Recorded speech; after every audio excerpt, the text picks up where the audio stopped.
Why do writers use the hero's journey? As a writer, you have to invest a lot of time in your story. It can take months to go from a blank page to a finished novel.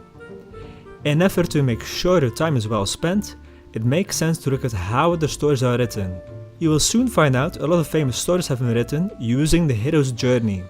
The Matrix, Star Wars and The Lion King are but a few examples. Some time ago, a man called Joseph Campbell looked at the underlying story structure of myths and legends of many different cultures. He noticed certain similarities, which he described in his book, The Hero with 1,000 Faces. Unfortunately, the way he describes this can be a bit complicated and esoteric. Along came a gentleman called Chris Vogler, who made it easier to understand. I strongly recommend you to read his book, The Writer's Journey, where he explains each step of a simplified version. The book tells you how to use the hero's journey. You can use it beforehand to make sure you have a general outline of your story, or use it afterwards, after you've written your first draft, to tighten up your storyline. It's even possible to use it to pinpoint certain problems.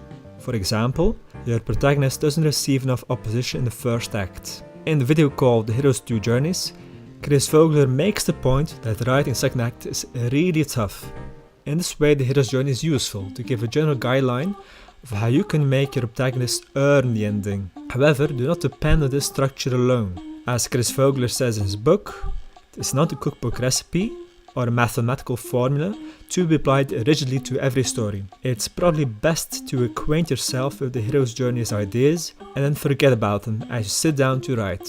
In the book, he says it's okay if you don't follow all the steps, as long as you have a good story by the end. My personal recommendation would be to read The Writer's Journey or to watch the video, The Hero's Two Journeys. Then, write your first draft and compare afterwards to see how you can improve your story.